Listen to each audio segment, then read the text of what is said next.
नमस्कार, रिवर 24 के ताजा तरीन अंक के साथ मैं शैलेंद्र। सबसे पहले प्रमुख खबरें। थाना प्रभारी पर दुष्कर्म का आरोप लगाने वाले परिवार ने केस से संबंधित गवाह को दी जान से मारने की धमकी।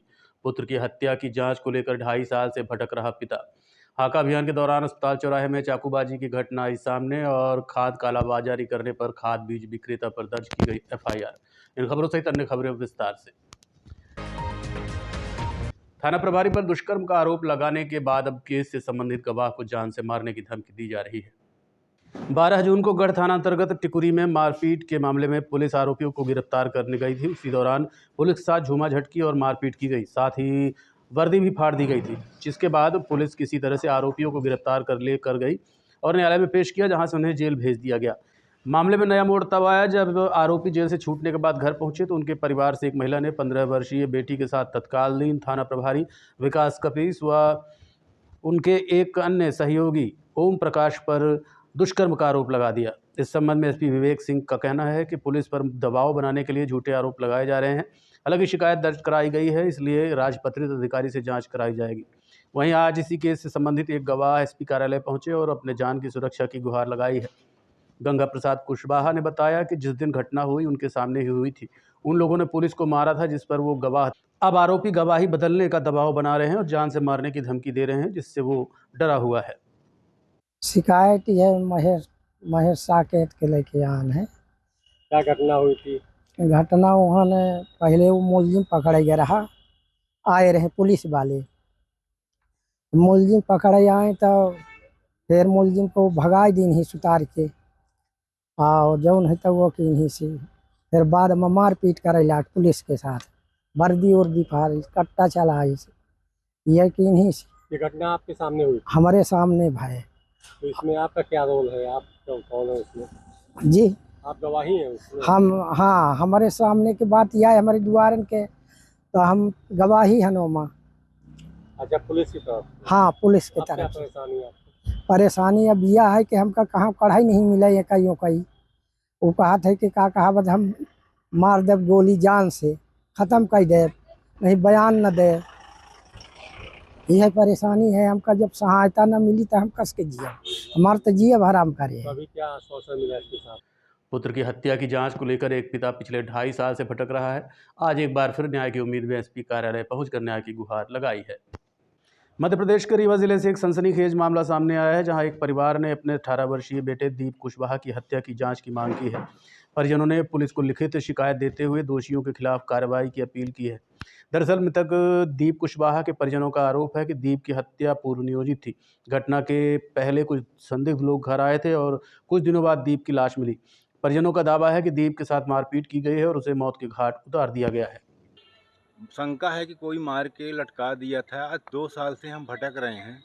तो कल वहाँ पे गए थे SP साहब के पास, तो नहीं मिले। DIG साहब के पास आए हैं, वही जांच के लिए आवेदन लेके आए हैं। क्या मामला हुआ था? क्या घटना हुई थी? मामला ये है कि हमारे यहाँ जो ज़मीनी विवाद चल रहा है, तो वही फाट पुल्ली के सिलसिले में हमारे मोहल्ले के मथुरा प्रसाद और परिवार के अन्य 30-40 लोग आए थे फाट पुल्ली में दस्तखत कराने। तो हमने नहीं किया। हमारे बच्चे ने वीडियो बना लिया, तो बोले कि ये गलत काम किया है तुम्हारे बच्चे ने वीडियो बना के, ये इसका परिणाम भोगना पड़ेगा तुमको।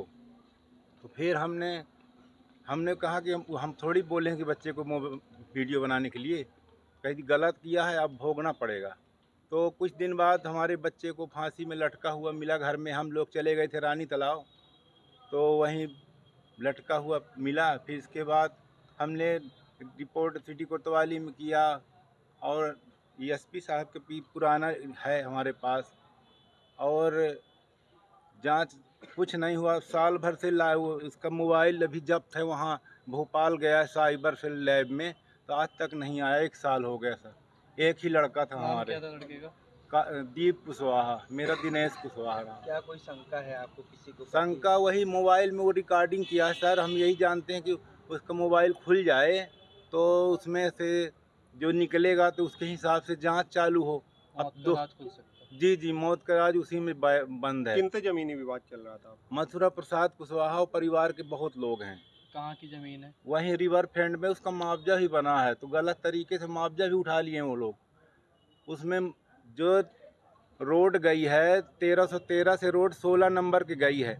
अब उसमें जो रोड गई है तो सह खातों वालों की रोड है 1313, 1314, 1315, 1316 में सबकी रोड लगी है। तो वो अकेले रिवर फ्रंट से जो रोड लगी है उसी के बगल से जो रोड है और उसके बगल में उनका प्लाट ले लिए हैं करीबन पांडे दीपू पांडे हैं कपिल पांडे से। तो रिवर फ्रंट से प्रभावित नहीं है उनकी ज़मीन, फिर भी 1,44,58,534 रुपये उठा लिए उन्होंने और उसकी जांच आज तक नहीं हुई। हमने अभी वहाँ SDM कहाँ हमारा केस चल रहा है। कैसा राजस्व विभाग का खेल है क्या? जी, इसमें तो अब बहुत लोग हैं, हम नाम नहीं ले सकते, इसीलिए जांच नहीं हो रही कि उसमें बड़े-बड़े अधिकारी फंस रहे हैं, इसलिए नहीं जांचें नहीं कराना चाहते। हम गरीब आदमी, हमारी कौन सुनता है। यहाँ वहाँ जाओ पेशी और यहाँ आओ तो पेशी, हर जगह पेशी हो। साल से आप भटक रहे हैं? 2 साल हो गए 2 सर। साल से। प्रदेश के नवागत डीजीपी के निर्देश पर पुलिस 4 सितंबर की शाम हाका अभियान निकाल रही थी, जिसमें मुख्य रूप से सड़क किनारे शराब पी रहे नशेड़ियों और अपराधियों को चिन्हित कर समझाइश दी गई। रीवा में एक बार फिर पुलिस ने हाका अभियान की शुरुआत की है। बुधवार की रात पुलिस अधिकारी सहित सभी थानों का बल सड़क पर उतरा और चौराहों पर जाम छलका रहे नशेड़ियों को पकड़कर उनका नशा उतारा। वहीं गुंडा बदमाशों के घरों में भी दस्तक दी है। पुलिस द्वारा शुरू किए गए हाका अभियान के पहले दिन बड़ी संख्या में नशेड़ी और असामाजिक तत्व पकड़े गए। इधर अपराधियों में भी हड़कंप मचा हुआ है। दरअसल इस अभियान की शुरुआत प्रदेश के नवागत डीजीपी के निर्देश पर प्रदेश के सभी जिलों में की गई है। दिए गए निर्देशों के मुताबिक पुलिस शाम 6 बजे से रात 10 बजे तक सड़क पर उतरेगी, जिसमें पुलिस पैदल भ्रमण करने के साथ असामाजिक तत्वों और अपराधियों की धरपकड़ करेगी। आज ये फ्लैग मार्च नहीं है, बल्कि पूरी बाजार व्यवस्था को सुदृढ़ बनाने के लिए दोनों CSP रीवा शहर के और उनके सभी TI और हमारा जो QRF का बल है, इसके साथ हम रोड में एक मार्चअप किए थे ताकि यातायात और जो बाज़ार व्यवस्था है वो सुदृढ़ हो सके और व्यवस्थित हो सके, इसके लिए है। और आम आदमी के बीच में एक विश्वास पैदा हो, पुलिस रोड पे दिखे। इस उद्देश्य से पुलिस अधीक्षक महोदय रीवा के निर्देश पर आज हम लोगों ने फ्लैग मार्च किया है। अभी ये दोनों CSP 2 टोलियों में बन करके और अपने अपने क्षेत्रों में जो टारगेटेड एरिया है। अमैया थाना अंतर्गत अस्पताल चौराहे में रेड क्रॉस के सामने चाकूबाजी की घटना प्रकाश में आई है। आरोपी चाकू से हमला कर फरार हो गए। ये घटना उस समय हुई जब पुलिस शहर में हाका अभियान निकाल रही थी। रीवा के अमैया थाना क्षेत्र में एक ऑटो चालक पर आरोपियों ने चाकू से हमला कर उसे घायल कर दिया। घटना शाम तकरीबन 7 बजे की है। घायल युवक को उपचार के लिए रीवा के संजय गांधी अस्पताल में भर्ती कराया गया है। परिजनों ने बताया कि घायल राहुल कुशवाहा मैया का रहने वाला है, जो ऑटो चलाता है। अस्पताल चौराहे में चाय पीते समय आरोपियों ने उस पर चाकू से हमला कर दिया। बताया जा रहा है कि अमैया निवासी लल्ली अंसारी और उसके अन्य साथियों ने मिलकर हमला किया है। हालांकि विवाद का कारण अभी तक पता नहीं चल पाया है। पुलिस घटना के संबंध में जानकारी एकत्रित कर रही है। चाकू मारने वाला अनीस अंसारी है।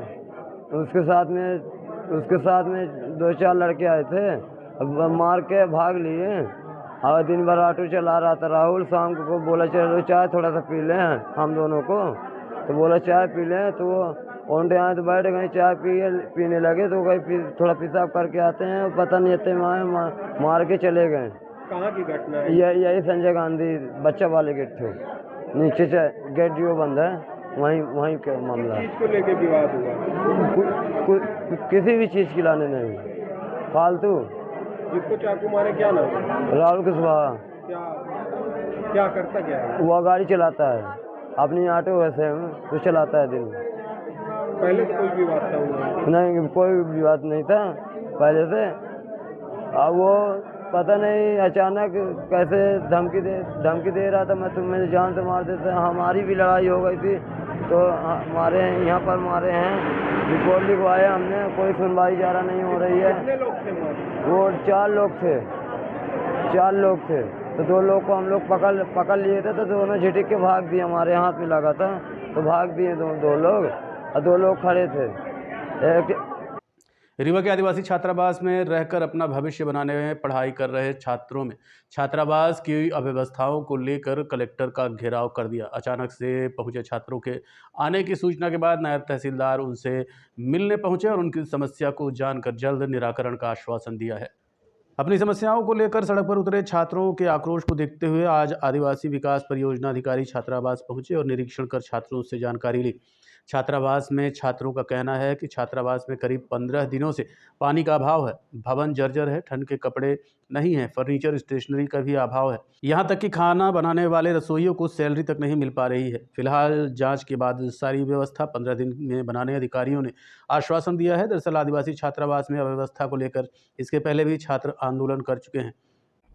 जी बिल्कुल, जैसा कि 15 दिवस से लगातार हम पीने के पानी की समस्याओं से जूझ रहे हैं, जिस संबंध में हम कलेक्टर महोदया के समक्ष अपनी मांग रखने जा रहे थे। उस संबंध में नायब तहसीलदार साहब ने हमको आश्वासन दे करके और संबंधित छात्रावासों में वापस भेज दिया था।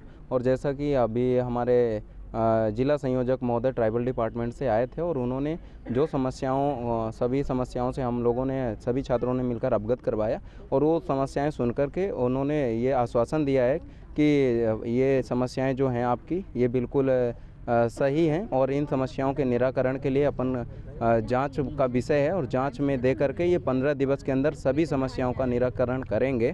छात्रावासों में सर बहुत सारी समस्याओं का अभाव है। पीने के पानी की समस्याएं बस नहीं है सर, शीतकालीन वस्तुएं जो कि बच्चों को 2022-23 से नहीं मिली हैं, तकिया, चादर, फर्नीचर की व्यवस्था नहीं है जहां पर बच्चे बैठ कर के समुचित पढ़ाई कर सकें। कंप्यूटर कक्ष का अभाव है, लाइब्रेरी का अभाव है, बिल्डिंगें जर्जर हैं, बरसात में छतें टपकती हैं और इस प्रकार के जर्जर भवन में रह कर के बच्चे अपना भविष्य बनाने आए हैं, उनका भविष्य खतरे में है। और जिले भर में जितने भी संचालित छात्रावास हैं, चाहे छात्रावास क्रमांक 1 हो चाहे छात्रावास क्रमांक 2 हो। सुधाकर साकेत, मैं LLB का छात्र हूँ। पानी की जो टंकी है इनकी अंडरग्राउंड है। अंडरग्राउंड टंकी की सफाई नहीं होती है, जिससे उसमें उनको परेशानियों का सामना करना पड़ता है, गंदा पानी पीना पड़ता है। देखना आया पानी की नई टंकी का निर्माणाधीन जो ग्राउंड लेवल के ऊपर होगी, ये द्विवेदी जी हमारे सब इंजीनियर हैं, इनकी देखरेख में 10x8 का इनने मांग की है, वो बन जाएगी। कितनी पुरानी टंकी है? टंकी तो नई बनेगी। नहीं जो इसके पहले थी जिसमें बच्चे गंदा पानी पीते थे, कब बनी थी? अब ये बताएं भाई कब बनी थी, मैं तो अभी हैं 10 साल हो गए। ये 10 साल पुरानी टंकी है। 10 साल में कभी सफाई नहीं हुई? अब सफाई तो होती होगी, लेकिन उस सफाई का जो ग्राउंड लेवल के नीचे है कहीं ना कहीं दिक्कत तो होगी। और क्या दिक्कतें मिली आपको? बच्चों की कुछ डिमांड थी जो जायज़ हैं, हमने उनको नियमों से भी अवगत कराया है। ये हमारा लॉ का विद्यार्थी है, इसने हमसे शासन के नियमों और छात्रावास अधीक्षकों के विषय में चर्चा की है और हमें अच्छा लगा कि कम से कम हमारे विद्यार्थी जागरूक हैं और ये नियम भी जानना चाहते हैं। मैंने अधीक्षकों को निर्देश दिया है कि छात्रावास की हर नियमावली से इनको अवगत कराएं कि छात्रावास में रहने वाले विद्यार्थी का क्या कर्तव्य है, क्या उसको सुविधाएं शासन द्वारा निर्धारित हैं, क्या हम दे पा रहे हैं, क्या नहीं दे पा रहे हैं, नहीं दे पा रहे हैं तो उसके पीछे क्या वजह है। और छात्रावास के सुदृढ़ीकरण की समस्या रखी गई है मेन, जो शायद पुरानी है, समय समय पर हुई है लेकिन पूरी नहीं हो पाई हैं, तो उसमें हमने इनको आश्वस्त किया है कि हो सकता है 10 या 12 दिन में हमको सुदृढ़ीकरण में कुछ राशि मिलने वाली है। उससे हम सबसे पहले काम यहीं से स्टार्ट करेंगे कि जो हमारे शहर के छात्रावास हैं, जहाँ जहाँ आवश्यकताएं जिस चीज़ की हैं उनकी हम सुदृढ़ीकरण में उनका कार्य करवाएंगे। क्या नाम है किसका? उसके आसपास 3 हॉस्टल हैं, जिसमें लगभग 15 से 20 दिन हो गए पानी पीने के लिए नहीं आ रहा। और यदि आ भी रहा, यदि नहीं सर, सप्लाई का है, वो PHE विभाग का है। अधीक्षकों के माध्यम से भी कई बार वहाँ पर नोटिस जारी करवा दी गई है। जो पानी देखते रहिए Rewa 24 news city cable network. मिलते हैं छोटे से ब्रेक के बाद। हड्डी जोड़ एवं रीढ़ रोग तथा स्त्री रोग एवं प्रसूति रोग का इलाज एक ही छत के नीचे। विघ्नहर्ता hospital and trauma centre, hotel landmark के पास, रतहरा, रीवा। डॉक्टर संतोष सोनी, पूर्व चिकित्सक, बॉम्बे हॉस्पिटल, मुंबई। हड्डी जोड़ एवं रीढ़ रोग विशेषज्ञ, छोटे चीरे एवं दूरबीन विधि द्वारा हाथ तथा पैर की हड्डियों का ऑपरेशन। गठियाबात, जटिल एवं बिगड़े हुए फ्रैक्चर का बेहतर इलाज करते हैं डॉक्टर संतोष सोनी। विघ्नहर्ता हॉस्पिटल ट्रॉमा सेंटर में ही स्त्री एवं प्रसूत रोग विशेषज्ञ डॉक्टर शैलजा सोनी भी उपलब्ध हैं, जिनकी देखरेख में नॉर्मल डिलीवरी, सिजेरियन ऑपरेशन एवं बच्चेदानी से संबंधित ऑपरेशन की बेहतर सुविधा। संतानहीन दंपत्ति तत्काल संपर्क करें। विघ्नहर्ता hospital and trauma centre, hotel landmark के पास, रतहरा, रीवा। सुविधाजनक एवं सफल इलाज हेतु आज ही संपर्क करें। विघ्नहर्ता hospital and trauma centre, hotel landmark के पास, रतहरा, रीवा। मोबाइल नंबर 7828781983 अथवा 8462956774 पर।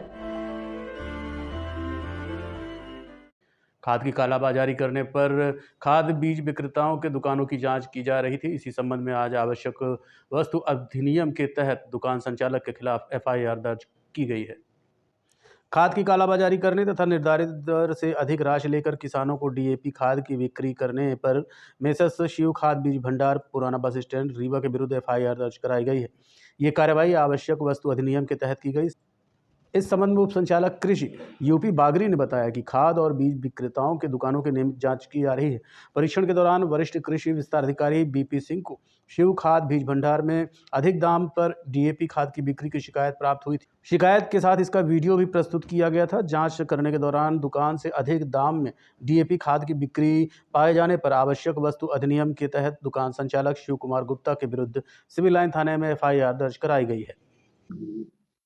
खाद और बीज को लेकर के लगातार कार्रवाइयाँ हो रही हैं। इसमें लगातार निरीक्षण भी हो रहे हैं। हुजूर में भी तहसील में निरीक्षण किया गया और एक कार्रवाई डीडीए के द्वारा एफआईआर भी दर्ज कराई गई है, जिसमें खाद की कालाबाजारी की गई थी। अमानक बीज और खाद की कालाबाजारी या खाद को गलत प्रकार से डिस्ट्रीब्यूशन का जो तरीका है उसको ना पालन करने पर ये कार्रवाइयाँ लगातार जारी रहेंगी। जवां भी एक निरीक्षण किया गया है, उसकी भी रिपोर्ट आनी बाकी है। तो इस तरीके से सभी तहसीलों में इस बात पर लगातार नजर रखी जा रही है, क्योंकि अपने यहाँ अब ये रबी की बुवाई का समय है और उपार्जन केंद्रों में खरीफ का फसल आनी शुरू हो गई है। तो कुल मिलाकर के किसानों को नई फसल को बोने में कोई तकलीफ ना हो और उपार्जन केंद्रों की व्यवस्था बड़ी प्रकार से चले, इसकी तैयारी हम लोगों ने। बोर्ड परीक्षाओं में विद्यार्थियों को मार्गदर्शन देने के लिए ऑपरेशन निखार चलेगा। इस संबंध में कमिश्नर रीवा ने बोर्ड परीक्षा के विद्यार्थियों को समुचित मार्गदर्शन के निर्देश दिए हैं। कमिश्नर बीएस जामोद ने संभाग के सभी जिलों के कलेक्टर तथा जिला पंचायत के मुख्य कार्यपालन अधिकारियों को बोर्ड परीक्षाओं के विद्यार्थियों को समुचित मार्गदर्शन के निर्देश दिए हैं। कमिश्नर ने कहा कि सभी जिलों में ऑपरेशन निखार अभियान चलाकर कक्षा 10वीं एवं 12वीं के विद्यार्थियों को निदानात्मक मार्गदर्शन दें। जो विद्यार्थी डी एवं ई ग्रेड में हैं उनके लिए अतिरिक्त कक्षाएं संचालित कराएं। लोक शिक्षण संचालनालय से निदानात्मक कक्षाओं के लिए तैयार मॉड्यूल से कक्षा 10वीं के विद्यार्थियों को अभ्यास कराएं। सभी विद्यार्थियों को गत 3 वर्षों के प्रश्न पत्रों का पूरा अभ्यास कराएं। सभी स्कूलों में निदानात्मक कक्षाएं लगाकर हर सप्ताह विद्यार्थियों का मूल्यांकन करें। कक्षा 10वीं और 12वीं में त्रैमासिक परीक्षा में अधिकतम अंक प्राप्त करने वाले 10-10 विद्यार्थियों का चयन कर इन्हें बोर्ड परीक्षा की मेरिट सूची में स्थान बनाने के लिए प्रोत्साहित करें। हर सप्ताह संभाग और जिला स्तर के अधिकारी अपनी सुविधा के अनुसार स्कूल का चयन करके उनमें 1 घंटे विद्यार्थियों का मार्गदर्शन करेंगे। कलेक्टर साप्ताहिक टीएल बैठक का ऑपरेशन निखार की समीक्षा कर प्रतिवेदन प्रस्तुत करेंगे।